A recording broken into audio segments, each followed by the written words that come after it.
Y a todas, agradecido. Para mí especialmente es un honor estar en mi casa. Hace 25 años que soy docente en esta casa de estudios, así que agradezco a las autoridades de la invitación, doctor Berry, doctor Claudio Santagasti, la doctora Mabel Cardoni, muy agradecidos.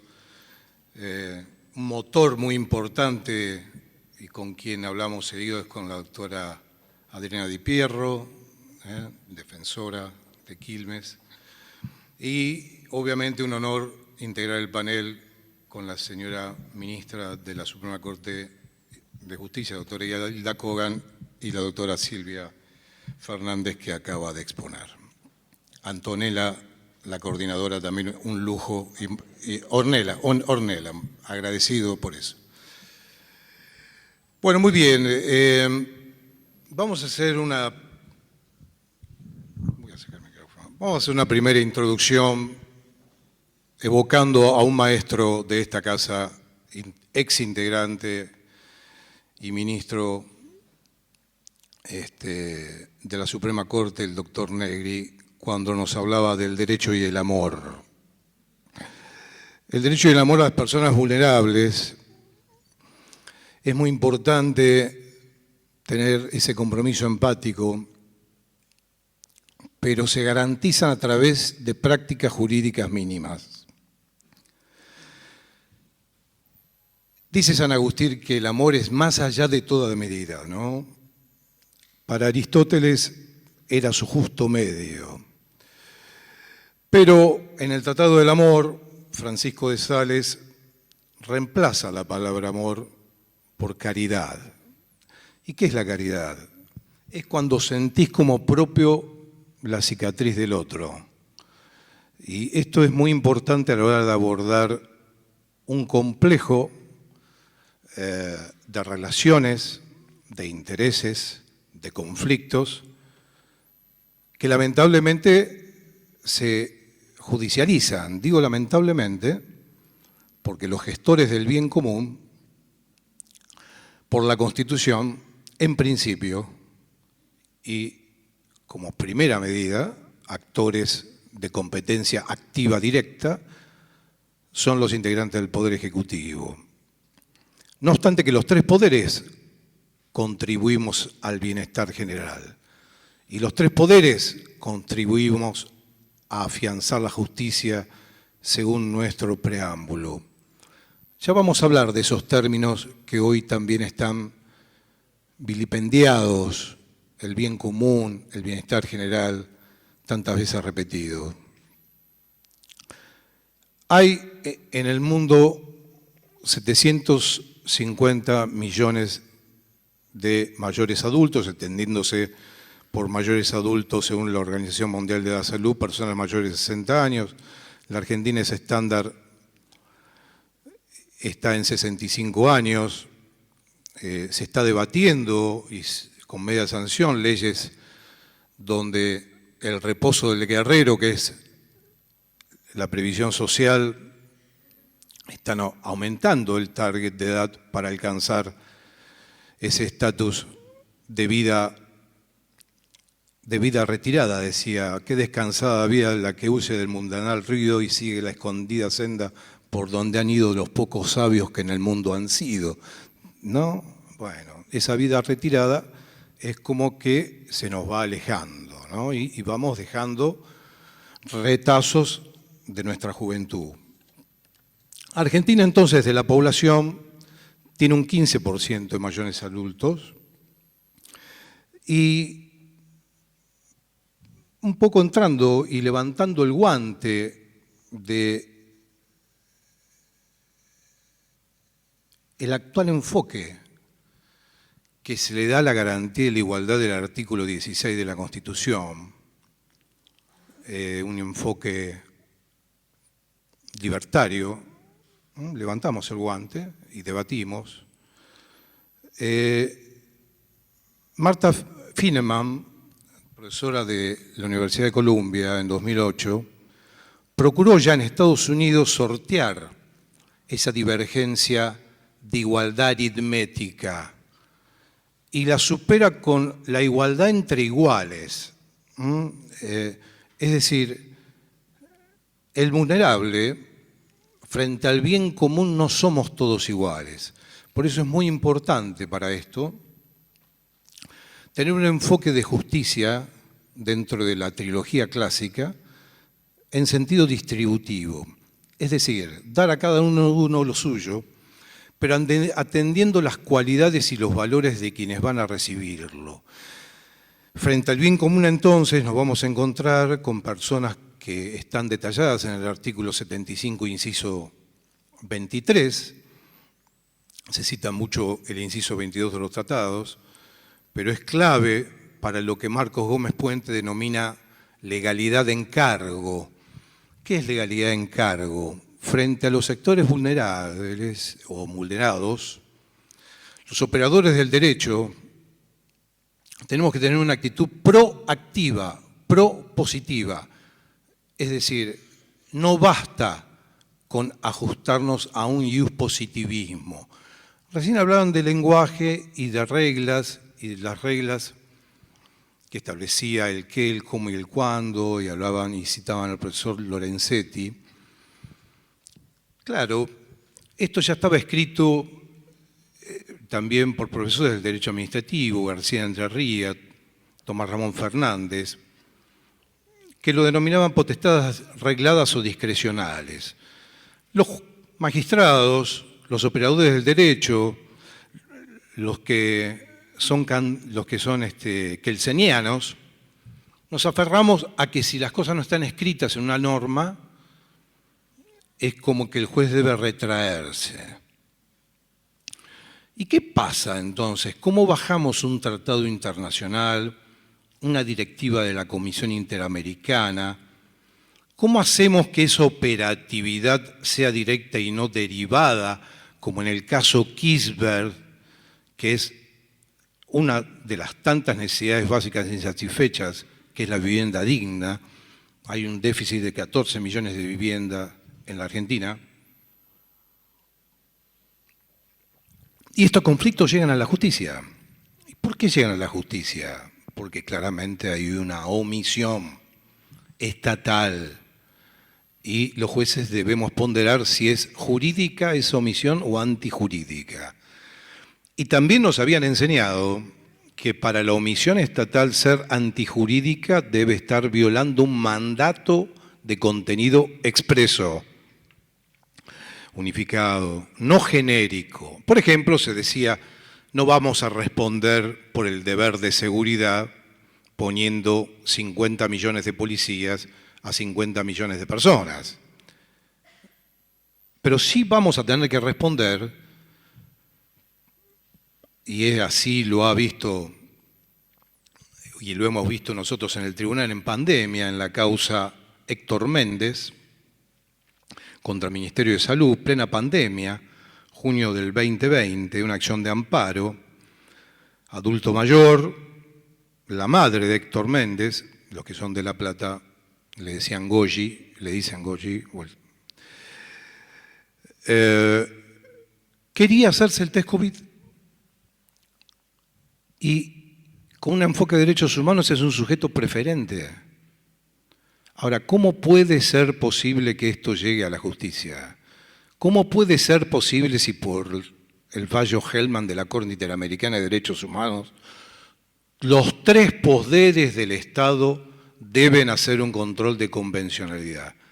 ¿Por qué el Ministerio de Salud no tiene esa misma visión preferente con sujetos vulnerables, en este caso con un adulto mayor en un geriátrico, y tiene que llegar a la justicia en una situación de esta naturaleza, que gracias a la operatividad y a que se venía digitalizando aproximadamente 10 años antes de la pandemia, la provincia de Buenos Aires, la Cámara de Contenciosos y todos los tribunales, declarado el COVID en el mes de marzo del 20, se siguieron firmando sentencias en la misma proporción y se brindó esa solución en pandemia, ¿verdad?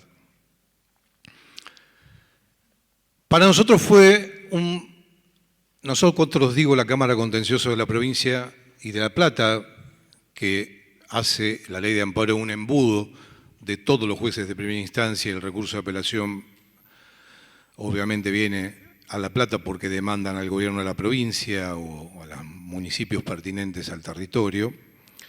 Fue un fallo de aire fresco de la Suprema Corte del año 2015 de la causa Gutiérrez-Griselda, 71230, contra el Hospital Internacional de Crónicos Alejandro Cor Melchor Romero.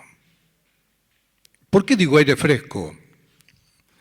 Porque fuimos generosos en la Cámara Contencioso y ustedes saben muy bien que toda la situación de lo que era el antiguo manicomio, y ya una forma de desinternar estas formas retrógradas de tratamientos de la salud mental, con interacción, con sociabilidad, con interconexión con la vida cotidiana y familiar. El aislamiento es todo lo contrario a la salud mental y el encarcelamiento peor, y Melchor Romero funcionaba de esa manera, con una infraestructura muy deteriorada, con una sobrepoblación y una desproporción de internos en relación al personal. Hicimos lugar al amparo, pero nos faltó ordenar la contratación de 150 enfermeros. Hoy no me temblaría el brazo, pero en el 2015 digo,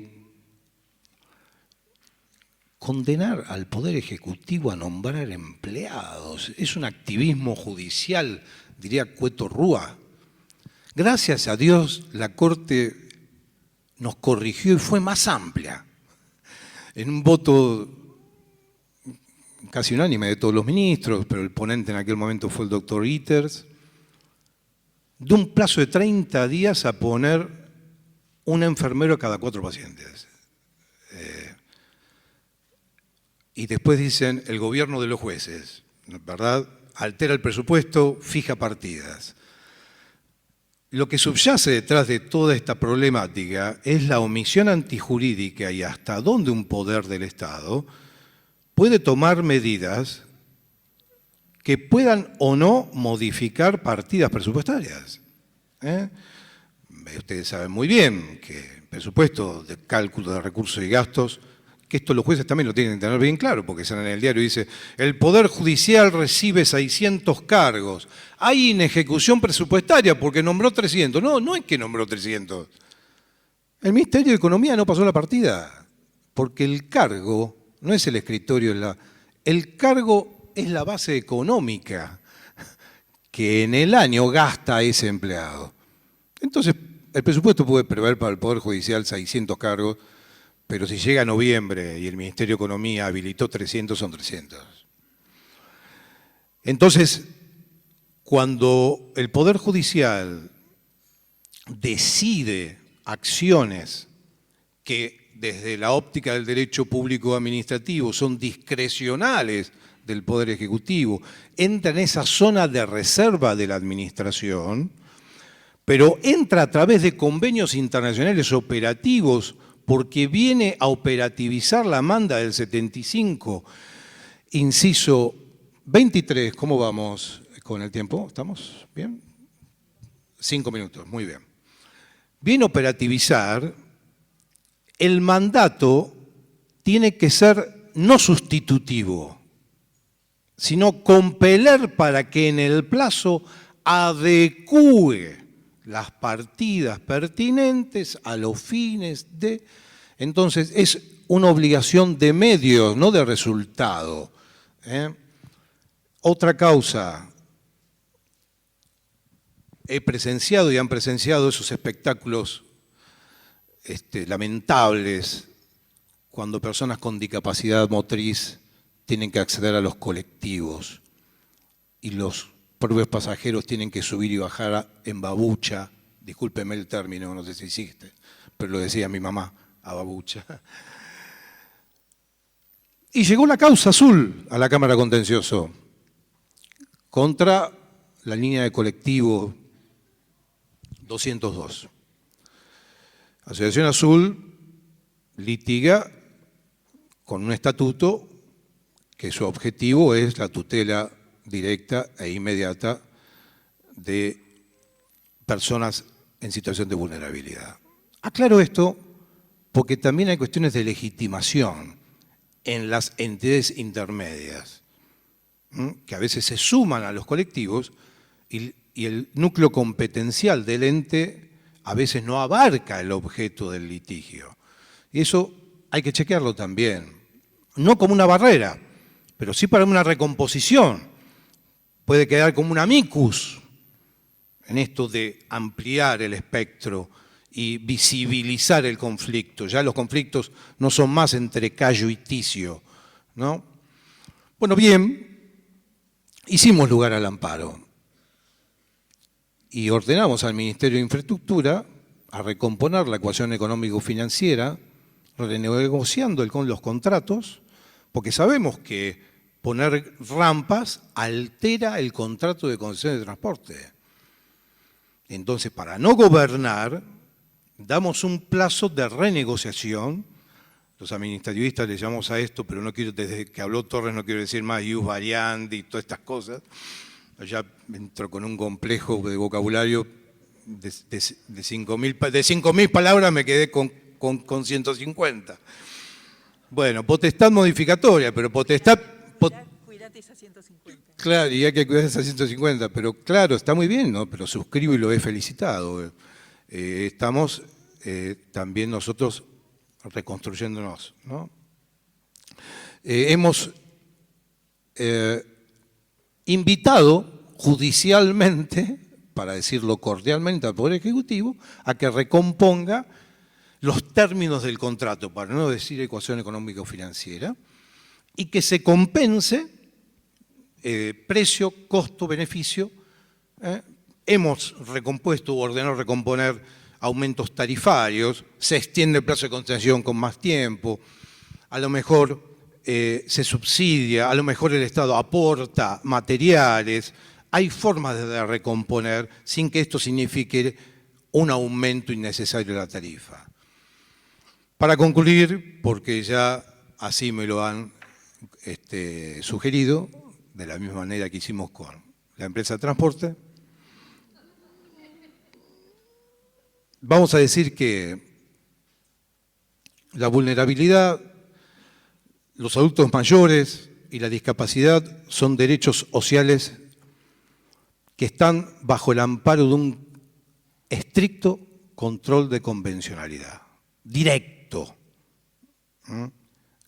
Almonacid Arellano versus Chile 2006. Esa interpretación debe ser acorde a los tribunales internacionales, no a la que se me da la gana a mí, juez de la provincia. La operatividad es de oficio, no a pedido de parte. Rodríguez Pereira con el Ejército Argentino. La legitimación para su exigencia es individual o colectiva y amplia. El reconocimiento y el alcance frente a la omisión depende a lo que se obligó al Estado. Y la legalidad en cargo es esto de no solamente controlar que las cosas estén conforme a derecho, sino que también el Ejecutivo dé ese paso proactivo para recomponer. Y lo que dice Alain Touraine cuando define democracia, con esto cierro, ¿qué es la democracia sino un sistema donde se igualan desigualdades? En un momento en la Argentina, entre el que más tenía y el que menos tenía había 7 veces, y hoy la diferencia está en casi 45 o 50 veces. Muchas gracias, agradecido a todos y todas, y a los alumnos de Derecho Administrativo que vinieron antes del parcial a decir presente.